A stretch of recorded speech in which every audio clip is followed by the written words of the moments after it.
Hello everyone, আসসালামু আলাইকুম। আজকে নিয়ে এসেছি খুবই ছোট্ট একটা ভিডিও, আর এই ভিডিওটাতেই খুবই সুন্দর একটা জিনিস বানিয়ে দেখাবো, তাও আবার একদমই একটা ফেলনা জিনিস থেকে। আর এটার জন্য নিয়েছি বাসায় পড়ে থাকা একটা প্লাস্টিকের বক্স। এই বক্সের ঢাকনাটা দিয়ে কিন্তু আগে আমি একটা টি কোস্টার বানিয়েছিলাম। সেই ভিডিওতে বলেছিলাম যে পরবর্তীতে আরেকটা ভিডিও দেব যেটাতে আমি এই বক্সটা দিয়ে কিছু একটা বানাবো। তো এটাই সেই ভিডিও। প্রথমে আমি বক্সের উপর দিকে যে মোটা অংশটা থাকে সেটা কেচি দিয়ে কেটে ফেলেছি।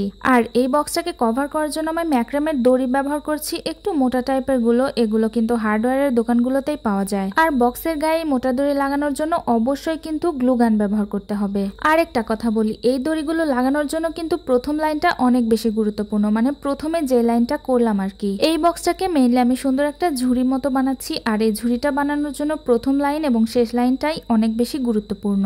কারণ প্রথম লাইনটা যদি ভালো না হয় তাহলে কিন্তু পরবর্তী লাইনগুলো আর ভালো হবে না, এবং শেষ লাইনটা যদি ভালো না হয় তাহলে তো ফিনিশিংই ভালো আসবে না। তাই একটু কেয়ারফুলি প্রথম লাইনটা করতে হবে। আঠা দিতে হবে সোজাসুজি, যেন পরবর্তীতে দড়িটা বসালে দড়িটাও সোজা হয়। প্রথম লাইনটা সুন্দর করতে পারলে পরবর্তী লাইনগুলো আপনা আপনিই ভালো হয়ে যাবে। তো যাই হোক, বক্সটা পুরোপুরি দড়ি দিয়ে কভার হয়ে গেলে আমি উপরে আরেকটা লাইন এক্সট্রা করে নিচ্ছি। একটা লাইন এক্সট্রা করে নিলে কিন্তু জিনিসটা দেখতে বেশি ভালো লাগবে। আর দেখতেই পাচ্ছেন আমি এই লাইনটা একটু কেয়ারফুলি করে নিচ্ছিলাম যেন কোনোভাবেই এদিক ওদিক হয়ে না যায়। নিজের ভালো লাগা অনুযায়ী কতটুকু পর্যন্ত আপনি দড়ি দিয়ে কভার করবেন সেটা ঠিক করে নিয়ে দড়িটা কেটে তারপরে লাস্টের অংশটা খুব ভালো মতো আঠা দিয়ে সেট করে নেবেন। এখানে কিন্তু আমার সুন্দর ঝুড়িটা রেডি হয়ে গেছে। চাইলে এভাবেও রেখে দেওয়া যায়, কিন্তু এটাকে আরেকটু কিউট দেখানোর জন্য আমি এখানে একটা বো লাগিয়ে নিচ্ছি। আর এই বোটা আমি চিকন ম্যাক্রেম সুতা দিয়ে করেছি। আর খুব সহজেই কিন্তু রেডি হয়ে গেল সুন্দর একটা ঝুড়ি। এই ঝুড়িতে আপনারা যা খুশি রাখতে পারবেন। তো আজকের এই আইডিয়াটা আপনাদের কাছে কেমন লাগলো কমেন্টে কিন্তু অবশ্যই জানাবেন। আল্লাহ হাফেজ।